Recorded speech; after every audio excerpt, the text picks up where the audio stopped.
Hey everybody, my name is Chase Pipes and this is Chasing History, brought to you by Arrowheads.com, Smoky Mountain Relic Room. And God, have we got a killer episode up for you guys. What we're going to check out is probably one of the most incredible bits of archaeology that's being done right now and today. This is about a shipwreck that's called South China Sea 1, and what it is this is a ship that sank during the early part of the 500s, around 500 AD. Now this is part of the history that's called the Maritime Silk Road. Now everybody is familiar with the Silk Road in history, you know, these overland routes to take silk and spices from the Orient all the way into the Western world, into Arabia, and then further on into Europe.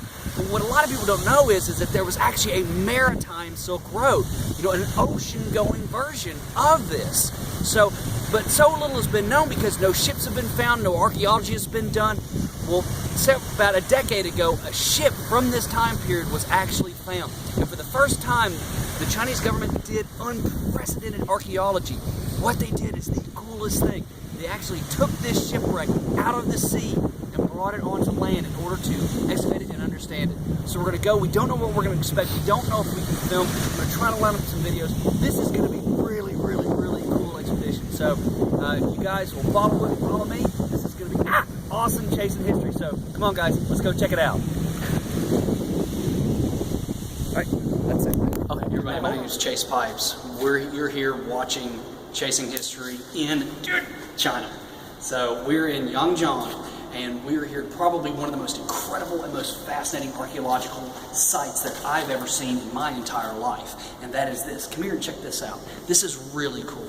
This site that we have right here is actually a shipwreck. Now what it is for the very first time in human history, the government of China has gone in and they have taken a shipwreck from the ocean and have brought it literally onto land. Nothing like this has ever been done in the history of archaeology, and it is brought together probably one of the most fascinating dig sites in the world. This is really, really cool. So here's the thing about this site is this is a shipwreck from what is known as the Maritime Silk Road. Now the Maritime Silk Road, the history of it is everybody's heard of the overland Silk Road, the Silk Road, the trade route between China and the rest of the Western world. But this right here is an example of a site and of a ship from the maritime version of that trade route. During this same period, during 500 AD, all the way up into the mid-1600s, not only on land but on sea as well, there were vessels traveling across the oceans, and also as well as on land. And the ones that were on the oceans, we have very little evidence archaeologically for it until now. So what the Chinese government has done is they have actually gone out to sea with, check this out, this is freaking awesome. So they took a container, a big giant metal crate, located the site, put it underneath into the mud of the site, ran bars up underneath it, and literally lifted the site off of the ground and brought it here.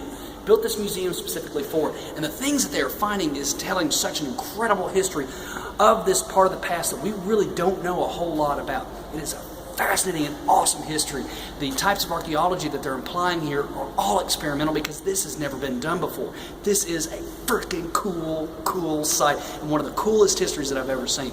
And the Maritime Silk Road linked China to the rest of most of the Western world, mostly India and Africa, and up into the Arabian Peninsula. That part of the world, was connected through this trade. They were trading things like silk and spices and teas and all the cool stuff that was desired at that time.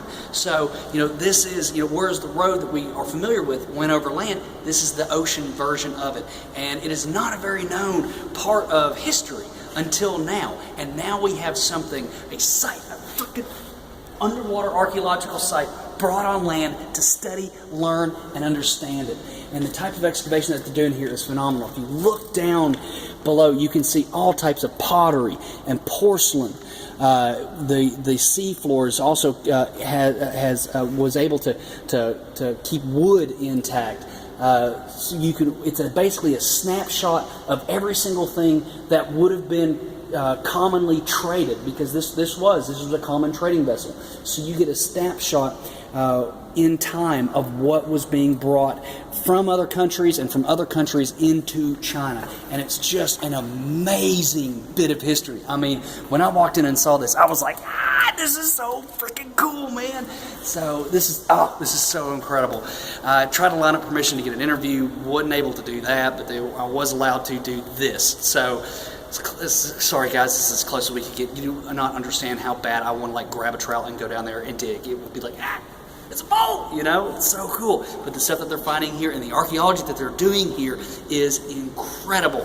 South China Sea 1 is the name of this wreck. So you guys can get on Google and learn more about this wreck and discover for yourselves this awesome and incredible past. So appreciate you guys for watching. Remember, how do you make the world a better place? Just one person at a time. Be good to yourselves, be good to others, and be good to yourselves, be good to others, be good to you know what I'm trying to say. But why do we study history?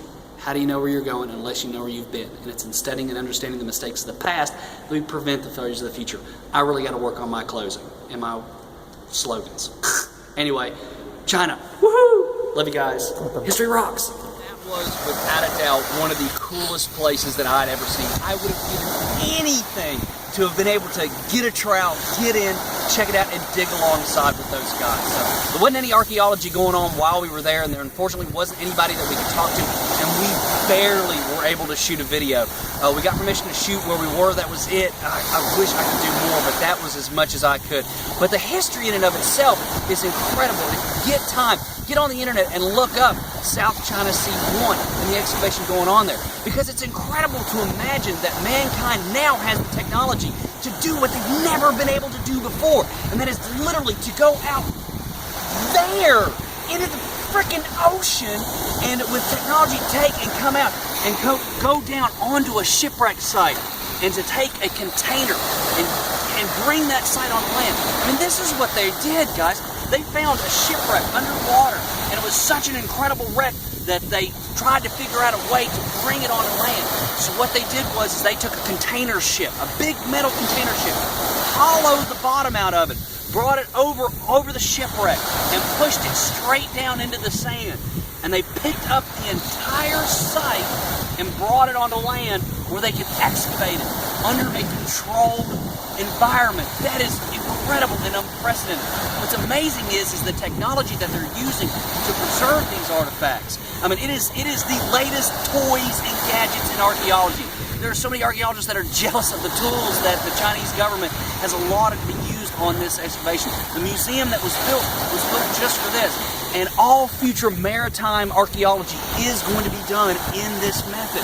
Where an incredible site is found, the site will be brought up out of the ground, brought onto land where it can be in a controlled environment and completely studied. And to me, that is freaking cool to see the future of maritime archaeology in practice right now and today. That is just freaking killer, man. And especially a story like this, because I mean, this is the Maritime Silk Road. You know, if you want to understand the history of the world, understand the history of business, because that is what the whole world's history is. That is why we move from one place to another, is for business, for trade, for commerce. That was true then and it's true today. So if you want to understand the history of the world, you gotta study the history of trade, of business. And this is an example where we can study that trade. This is the Maritime Silk Road. Yes, there were overland routes that we've heard of, the famous Silk Road going over the Orient of China and over the top of India and then into Eurasia and to the Mediterranean Sea and then further into Europe. This is the maritime version of it, where all the way China is like this. And you've got Japan here. And what you have is you've got these ocean-going routes traversing the sea all the way over to the coast of Africa over here. So you've got all these maritime routes trading. Instead of the Silk Road being this way to get into Europe, you've got these ocean-going routes going all the way across and around. To be able to study and understand this period that we really don't know a whole lot about is really fascinating and exciting, because the same things were being traded. They were silks, they were spices, they were pottery and porcelain, like this ship. This ship's primary cargo was pottery and porcelain. So things like that were being traded on. So they've just started to excavate the first few meters of the shipwreck. They really don't know a lot about it, except other than it was carrying porcelain, but the things that will be found in the future. in the days to come is going to be incredible.